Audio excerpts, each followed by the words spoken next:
I wake up at 9:30 on Thanksgiving morning and found something wrong. Silence. The Vance family house, our 5-bedroom monument to middle-class aspiration, is never silent on Thanksgiving. Mom should be downstairs already, the kitchen filled with the rich aroma of roasting turkey. Dad should be planted in front of the TV, volume cranked too high on the Macy's parade.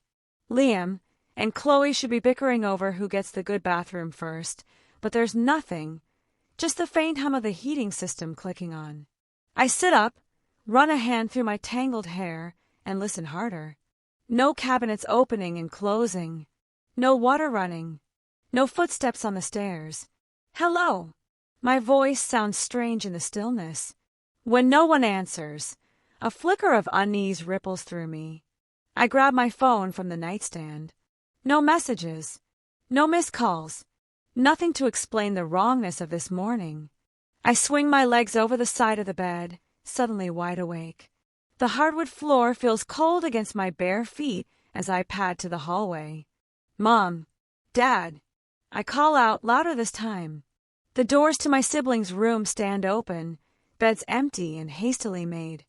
Not slept in at all, by the look of them. Downstairs, the kitchen is spotless. No turkey thawing on the counter. No ingredients lined up for stuffing or cranberry sauce. Just my coffee mug from last night sitting alone in the otherwise empty sink. I walk to the front window and pull back the curtain. The driveway is empty. All the cars are gone. My parents' sedan, Liam's beat-up Jeep, even the 7-seater SUV I filled with gas yesterday for our planned drive to Uncle Frank's house. A ridiculous thought flashes through my mind. Maybe they ran out for cranberries or another last-minute ingredient. But the house doesn't feel like they just stepped out. It feels cold, abandoned. I grab my phone again, pull up my mother's contact. It's gone. My father's number gone, too. I scroll frantically through my contacts. Liam, Chloe, even Noah, all deleted. What the hell? I mutter, my heartbeat quickening. Then I remember. Last night, Noah borrowing my phone. Hey sis, can I check the score real quick? My phone's dead. 19 years old, and still can't remember to charge his phone. I'd handed it over without a second thought. Clever, but not clever enough. Noah isn't the sharpest tool in the shed. He deleted the entries but didn't block the numbers. I still have our call history, and I know most of their numbers by heart. Anyway, but Uncle Frank's I know for sure. I tap it in, and hit call, pacing the kitchen as it rings. Hello. His voice sounds relaxed, cheerful. Uncle Frank. It's Maya. Where's everyone? A pause. Maya. Oh, you're still home. Something in his voice makes my stomach drop, and then I hear it in the background. The rhythmic sound of waves crashing against a shore. Somewhere distant, the faint, unmistakable plucking of a ukulele. Where are you? I ask, though I already know the answer isn't his New England colonial. With the massive dining room table we were supposed to gather around today. Ah, his voice drops. Well, your parents wanted a big surprise for their 30th anniversary. They all flew to Maui last night. I grip the counter, my knuckles turning white. All of them, they figured you were busy with work. He continues, sounding uncomfortable now. And well, they didn't want you to worry about the expense. The expense. The expense for the vacation they're taking with money I've been pouring into this house. For years. Before I can respond, I hear a voice in the background. Chloe. God. Are you talking to her?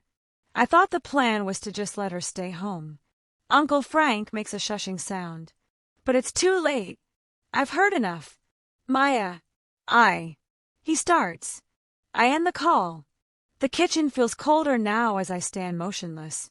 My phone clutched in my hand. This wasn't some last-minute prank. This was planned, orchestrated.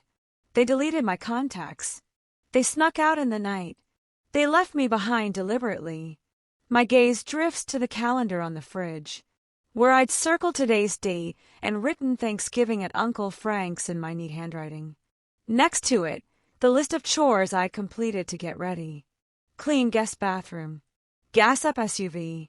Pick up wine. This wasn't a prank. This was deliberate, malicious financial exclusion. They wanted a luxury vacation using the money I paid for the mortgage. And they didn't want me there. I wait for tears, for the crushing weight of betrayal to bring me to my knees. But it doesn't come. Instead, something strange happens. A crystalline clarity washes over me. Every moment of the last 6 years, every check I've written, every bill I've paid, every sacrifice I've made while my siblings took snaps into sudden, perfect focus. I don't cry. I don't scream. I don't throw things. I just stand in the silent kitchen of a house that isn't really mine, feeling something final click into place inside me. I am done. The phone clicks dead in my hand. Uncle Frank's voice and Chloe's careless complaint fade into silence. But their echoes remain, ricocheting through my mind like stray bullets. I sink into a chair at the empty kitchen table, my coffee mug from last night still sitting in the sink. The only evidence anyone lives here at all. The house feels cavernous now, each empty room mocking me with its silence. 6 years. The number materializes in my mind with perfect clarity. 6 years of being the invisible pillar. 6 years of watching my paycheck disappear into this 5-bedroom monument to middle-class pretension. All while being told I was the responsible one. I was when I moved back home after community college. Mark, Dad had just been demoted. The mortgage payments were temporarily difficult, Mom had explained, eyes wide with practiced worry, just until they got back on their feet. 6 years later, and Dad's job still barely covers the car insurance and his hobbies. His fishing trips, his golf clubs, his collection of vintage model cars that sit untouched in glass cases in the basement. The total mortgage, $2,800 a month. My contribution, $2,000. Their contribution, $800. The math burns in my mind, bright and undeniable. I pull out my phone, open the calculator app, and punch in the numbers with methodical precision. $2,000 x 72 months equals $144,000. Gone. Not invested. Not saved. Not even appreciated. Meanwhile, Liam, and supposedly the entrepreneur of the family, has lived here rent-free since his $15,000 startup crashed and burned 2 years ago. $15,000 that Mom and Dad had somehow found for him, even as I was, writing checks for new gutters and property taxes. And Chloe, and attending Westlake Private College, her $45,000 annual tuition and sorority dues paid. Without question. Your sister needs to focus on her studies. Mom had explained when I'd asked why Chloe couldn't work part-time like I had. The responsible one. Family code for the ATM. The numbness from the phone call begins to fade, replaced by something colder, quieter. Not anger. Anger would be too hot. Too messy. This is something else. Something final. I'm done. The word settles in my chest like a stone. Done. They left me. But they left me in the house I paid for, connected to the utilities I managed. They assumed I would just wait and keep paying. For what? The privilege of being excluded?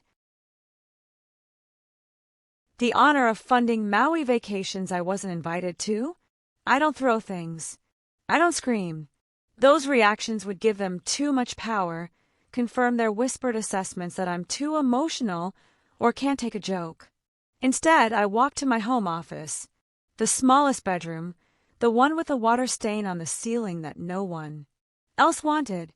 I pull open the bottom drawer of my filing cabinet and extract a 3-inch binder, its weight substantial in my hands.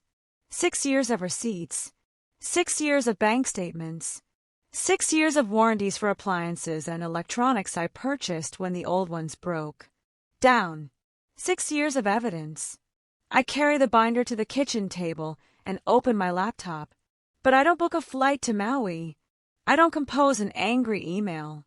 I don't even check social media to see if they've posted sunny photos from the beach yet. I Google local moving companies, immediate availability.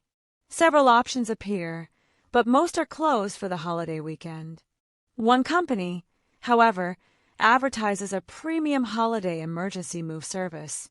Their rates are double the normal price. I dial the number. Reliable movers. This is Troy. Hi, Troy. I need to move out of my current residence tomorrow morning. Is that possible? Troy sounds surprised, but professional. Yes, ma'am, but I should warn you our holiday rates are. That's fine. I cut in. I'll need a truck large enough for several major appliances and furniture pieces. We can handle that. 8 a.m. work for you. Perfect. I hang up and look around the kitchen. The high-end, front-loading washer and dryer I bought last year after Chloe complained. The old ones were gross. The 4-door smart fridge I purchased when the original one died during a heat wave. The $800 espresso machine Liam and Chloe use every morning without ever buying a single bag of coffee. All in my name. All paid for with my money. They wanted to talk about expenses. Let's talk about expenses. I open my laptop again and search for studio apartments within a 15-minute drive of my office. Something becomes available next week, but I find a complex offering immediate move-in for an additional fee. I make the call, put down the deposit, and schedule the lease signing for tomorrow afternoon. Next, I create a detailed inventory of everything I've purchased for this house. The 65-inch 4K TV from the living room. My $3,000 bonus from last year. The high-speed Wi-Fi router and mesh system. The new dishwasher. Item by item, I catalog what's mine. Not in anger. Not in vengeance. In simple, cold accounting. 7 days, I think. They'll be gone for 7 days. When they return, expecting the comfort they've always taken for granted, expecting me to have, maintain their lives in their absence, they'll find something very different waiting for them. I run my fingers over the binder, feeling the plastic cover, cool and smooth beneath my touch. 6 years of being the responsible one. 6 years of being the invisible foundation that everyone stands on but no one sees. I close the binder. I've been responsible long enough. The moving truck arrives at 8 a.m. the next morning. I stand in the driveway, my 3-inch binder tucked under my arm like a shield, watching 3 men in matching blue uniforms climb out. The logo on their truck, Premium Holiday Relocations, cost me triple the normal rate. Worth every penny. Miss Vance. The foreman approaches, clipboard in hand. We're ready when you are. I nod, opening my binder to the tab section marked Purchases. Let's start in the living room. Inside, I point to the 65-inch 4K TV mounted on the wall. That comes down first. The foreman raises an eyebrow at the massive screen. Nice TV. My $3,000 bonus from last March, I say, tapping the receipt in my binder. The paper is crisp, preserved in a plastic sleeve. The bracket stays, it came with the house. The men work with practiced efficiency. One disconnects cables, while 2 others carefully unmount the TV. In less than 10 minutes, they're wrapping it in protective blankets. I move through the house like a general, binder open, pointing out each item. This isn't an emotional rampage. It's inventory management. The washer and dryer in the laundry room, I say, leading them down the hall. I bought them after Chloe complained the old ones were gross. I remember her exact words. God, Maya, these machines are from the Stone Age. Can't we get something that doesn't look like it belongs in a gas station bathroom? In the kitchen, the foreman whistles at the massive stainless steel refrigerator. 4-door smart fridge. That's gonna be tricky. It's empty, I assure him. Last night, I'd thrown out everything perishable and packed the rest in coolers now sitting in my car, and I've already disconnected the water line. They remove the refrigerator with careful precision, leaving a gaping hole in the custom cabinetry. The $800 espresso machine is next. I watch as they wrap it, remembering how Liam and Chloe would use it every morning, leaving their empty cups scattered around the house. Not once in 3 years had either of them bought coffee beans. That was always my job, like everything else. Wi-Fi router and mesh system. I say, pointing to the sleek devices. All 4 nodes throughout the house. The ones that powered Liam's endless job searches and Chloe's Instagram empire. Room by room, the house empties of everything that's mine. The movers work quickly, professionally, asking few questions. I answer the ones they do ask with calm precision. No, that stays. Yes, that goes. Careful with that, it's fragile. By noon, the truck is half full, and the house already feels different. Hollow or lighter. With each item that leaves, a weight lifts from my shoulders. The ghosts that have haunted me, expectations, obligations, guilt, seem to fade with every empty space created. Taking a break for lunch, ma'am, the foreman tells me. I nod and walk through the quieter house while they eat in their truck. My footsteps echo on the hardwood floors now that the area rugs, also mine, are gone. In the living room, the wall looks naked without the TV. In the kitchen, the refrigerator's absence reveals years of dust and a single magnet that had fallen behind it. A Hawaiian sunset from some previous family vacation I hadn't been invited to.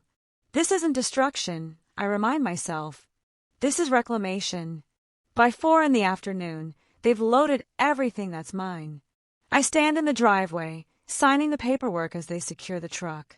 Address for delivery. The foreman asks. I give him the information for my new studio apartment. The lease started yesterday, paid 3 months in advance. After they leave, I return to the house. The emptiness is jarring but satisfying. I pull out my phone and start recording, walking from room to room, documenting the condition of the property. No damage to the walls where the TV hung. No scratches on the floors where the furniture slid out. No dents in the door frames. Evidence, just in case. In the kitchen, I open cabinets that now hold only the mismatched mugs and cheap plates my parents had before I started upgrading our home. The pantry contains just the basics. My father's sugary cereals, my mother's diet crackers, the cheap coffee no one actually drinks. Upstairs, I enter what was my bedroom. The bed remains, but the premium mattress I bought last year is gone, leaving just the cheap box spring that came with the house. My dresser is gone. My bookshelf is gone. I sit cross-legged on the floor, open my laptop, and begin making calls. First, to the power company. Yes, I need to cancel service at Oakwood Lane. I say, voice steady. The account is under my Vance. May I ask why you're canceling, Ms. Vance? The representative asks.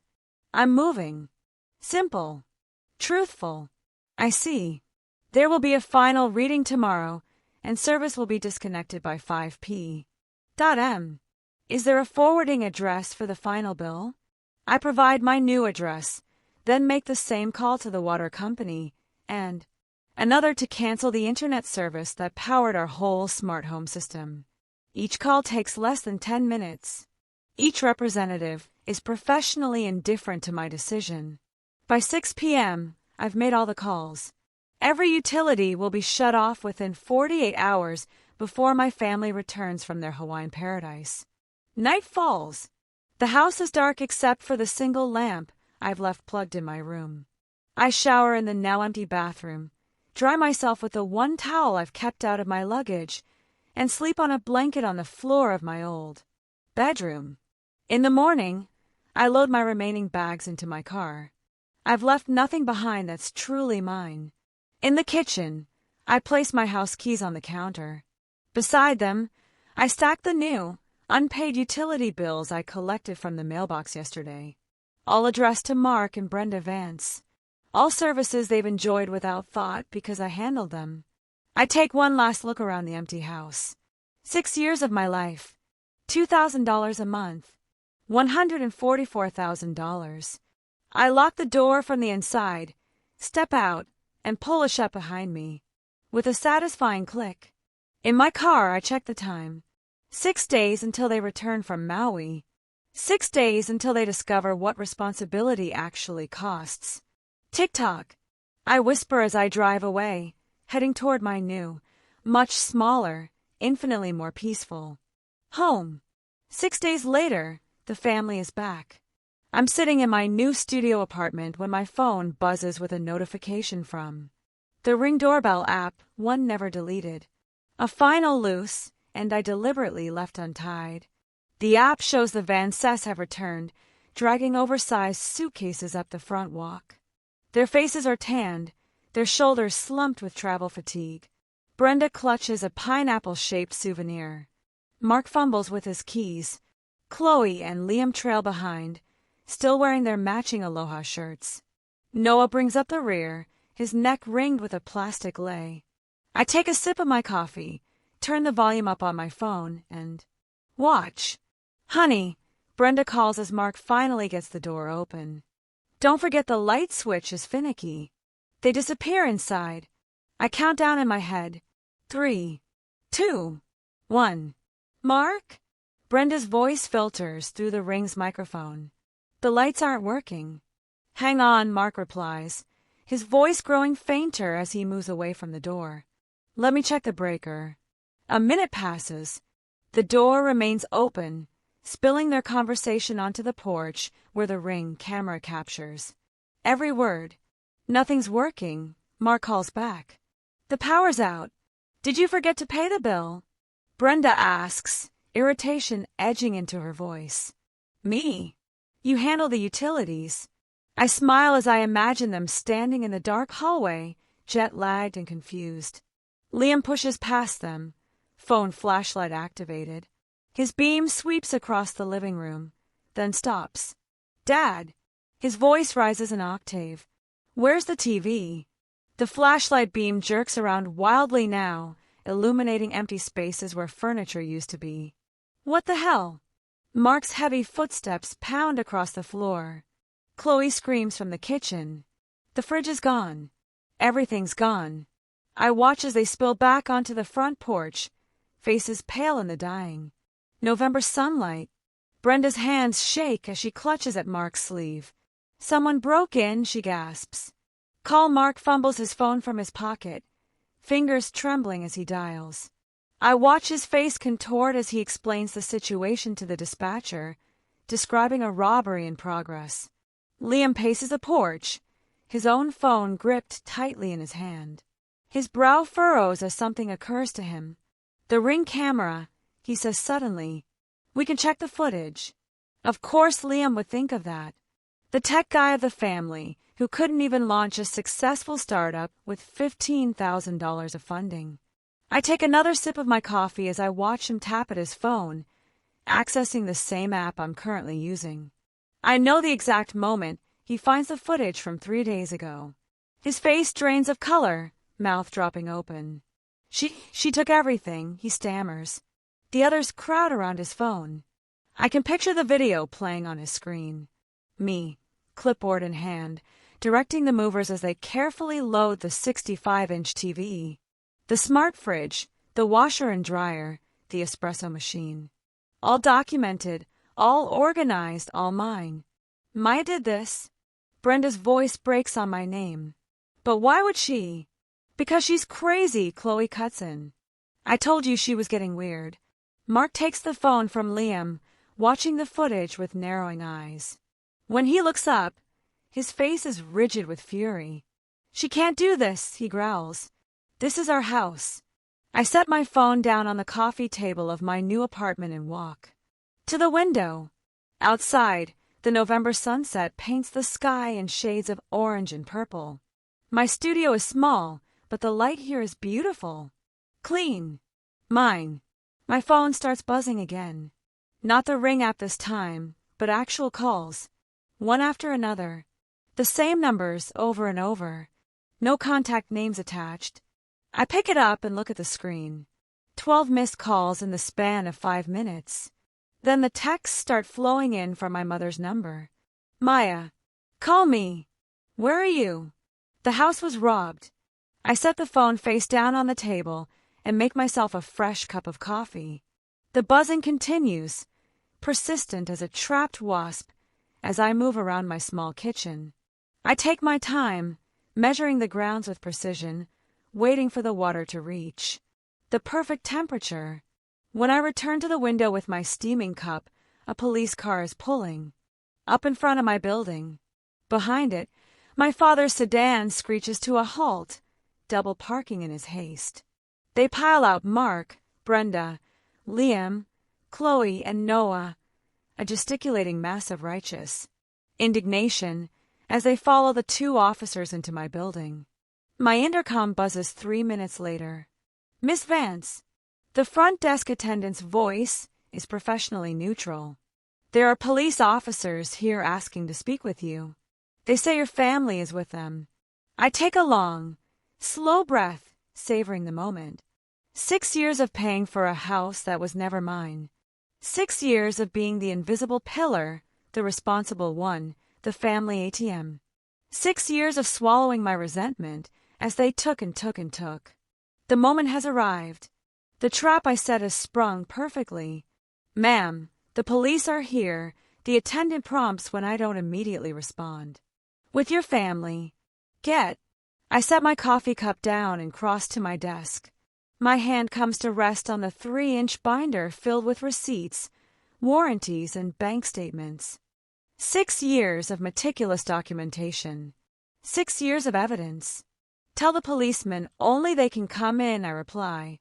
I pick up the binder, feeling its reassuring weight in my hands. I don't rush. This moment belongs to me. The knock comes at exactly 4:17 p.m. 2 sharp reps, official and unyielding. I've been expecting this since the building manager called. Ma'am, your family downstairs is claiming you've stolen their television and appliances. The officer's voice is neutral, professional. He's young, maybe 30, with close-cropped hair and a name tag reading, Officer Brennan. His partner, older with salt and pepper hair, stands slightly behind, watching my face for a reaction. I don't give him one. Please come in, I say, stepping back from my apartment door. I have coffee. The studio is small but immaculate. My 65-inch TV dominates one wall, the espresso machine gleams on the counter. Everything, I took everything that was mine, fits perfectly in this space. I've been waiting for this moment for 9 days. Black or cream? I ask, pouring from the carafe. Black. Thank you, Officer Brennan says, his eyes scanning the apartment. I hand him the mug, then reach for my 3-inch binder sitting ready on the counter. The weight of it is reassuring in my hands. 6 years of meticulous documentation. 6 years of receipts, bank statements, and warranties, all organized by date, item, and payment. Method. This should clarify things, I say, handing him the binder. The lead officer takes it, balancing his coffee in one hand. He flips it open, his expression unchanging as he turns the plastic-protected pages. He pauses at the invoice for the TV. This is the television they're referring to? The 65-inch 4K? Yes, I reply, purchased with my year-end bonus, $3,000 plus tax. He nods, flipping more pages. His finger traces down a highlighted bank statement, then stops at a warranty card with my name printed clearly on it. He finds the bill of sale for the fridge, pauses at the washer and dryer. Documentation, raises an eyebrow at the espresso machine receipt. The older officer leans in, murmuring something I can't hear. Officer Brennan nods, then closes the binder. Everything appears to be in your name, Miss Vance, he says, handing it back. His eyes meet mine, and I see something shift there, a reassessment. Ma'am, do you want us to file a harassment report on your behalf? The question hangs in the air between us. 6 years of silent contribution. 6 years of being the responsible one, the ATM. 6 years of watching Liam waste $15,000 on a startup that never started up. 6 years of Chloe's private college tuition and sorority dues being paid without question while I covered mortgage payments that should have been my parents' responsibility. No, I say finally. That won't be necessary. He nods, understanding in his eyes. We'll take care of it. Thank you for the coffee. I don't follow them to the door. I don't need to watch what happens next. Through my open window, I hear the commotion 3 floors down. My father's voice rising in indignation. My mother's tearful protests. It's a civil matter. Officer Brennan's voice carries up clearly. She has provided documentation of ownership for all items in question. You need to leave the property now or be cited for trespassing. Silence follows, then the slam of car doors. I close my window. 3 weeks later, I'm pushing my cart through the produce section of Greenway Market when I spot them. Liam and Chloe huddled near the organic apples, scanning the store waiting for me. I consider abandoning my half-filled cart, but something hardened inside me weeks ago hasn't softened. I push forward. Chloe spots me first, her eyes narrowing. At 22, she looks older suddenly, the privilege and certainty drained from her face. This isn't funny, Maya. She hisses as I reach for a bag of Honeycrisp apples. Mom is crying every day. You need to fix this. I place the apples in my cart, moving past her without response. Liam steps into my path. His usually perfect hair is uncombed, his designer shirt wrinkled. Just turn the internet back on, he says, desperation edging his voice. How am I supposed to apply for jobs? You've gone too far. I look at my 26-year-old brother. Really look at him, the failed entrepreneur. The eternal student, the perpetual child. You're Liam, I say, the words falling like stones between us. Get your own Wi-Fi. I push my cart past them, their protests fading behind me. The weight of the binder isn't in my hands anymore, but I feel lighter all the same. 2 months later, a manila envelope arrives at my door. Inside, a summons to small claims court. They're suing me for $5,000 in emotional damages and stolen property.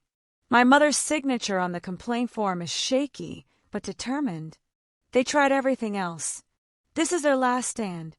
The courtroom is smaller than I expected, with worn wooden benches and fluorescent lights that buzz overhead. My parents sit across the aisle, not looking at me. Liam and Chloe aren't here. Perhaps they couldn't be bothered to wake up in time for the 9 a.m. hearing. Vance versus Vance. The clerk calls. We approach the bench. My father speaks first, a carefully rehearsed speech about family obligations and property rights. He mentions the house, their house, and how I abandoned them without warning. He talks about the difficulties they've faced without proper appliances, about the emotional toll, about my theft of family items. When he finishes, the judge turns to me. And your response, Ms. Vance? I don't speak. Instead, I place my 3-inch binder on his desk. The sound it makes is final, definitive. He opens it, frowning slightly at first, then with increasing interest as he turns the pages.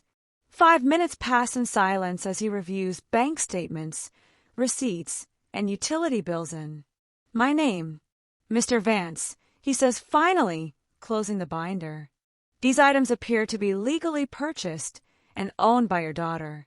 Furthermore, I see evidence here that she contributed $2,000 monthly toward your mortgage for 6 years while living in your home. Is that correct? My father shifts uncomfortably. Well, yes, but... And you're claiming she stole property that she herself purchased? It was for the family, my mother interjects. She can't just take it. The judge's expression hardens. Mrs. Vance, I suggest you not speak out of turn. He turns back to my father. This case is dismissed. And Mr. Vance, I would caution you about bringing frivolous claims to this court. There are penalties for perjury. The gavel comes down with a crack that echoes through the small courtroom. My parents don't look at me as they leave. I gather my binder and walk out alone into the cold air. I don't look back. I don't need to. 4 months later, I'm sitting on the small balcony of my studio apartment. The air is cold against my skin, but I don't mind. I wrap my fingers around a steaming mug of coffee, the expensive kind Liam used, to drain from my machine without ever buying a replacement bag. My apartment isn't much. 500 square feet that would fit inside the Vance family living room with space to spare. But every inch of it is mine. Every utility bill has only my name on it. The silence here isn't the hollow absence of people who should be present. It's peace earned and protected. Uncle Frank called last week. He waited until he knew I'd be home from work, his voice careful when I answered. "The house is gone," he said without preamble. "Foreclosed after 3 months.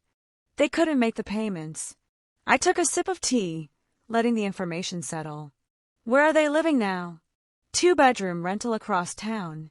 Mark and Brenda took the master. Noah's on the couch. Chloe and Liam are sharing the 2nd bedroom. He paused. Chloe had to leave Westlake. She's at community college now. Westlake University. $45,000 a year in tuition alone. Sorority dues on top of that.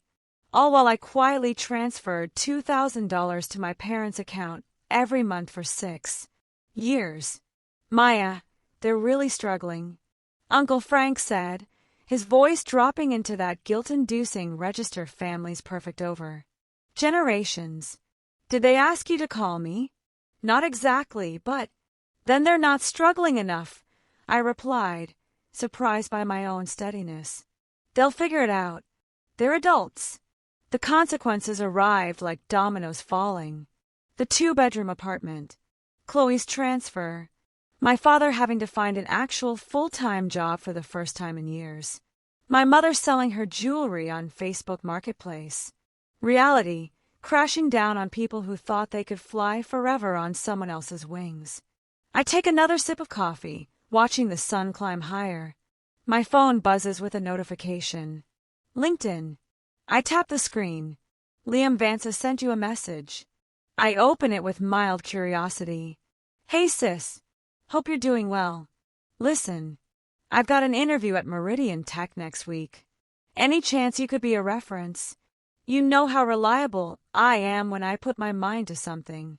I stare at the message, my finger hovering over the screen. 26 years old, and still convinced the world owes him a cushioned landing. I click ignore, then block his profile for good measure. 4 months ago, I woke up in a cold, silent house abandoned by the people. Who should have been there? I remember standing in that kitchen, the moment everything crystallized, the soft click of realization like a lock turning. Now I sit in my own space, smaller but infinitely more honest. My bills are reasonable because I only pay for what I need. My shelves hold books I actually read.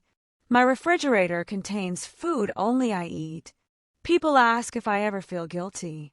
Former coworkers who heard through the grapevine, the few friends who know the whole story.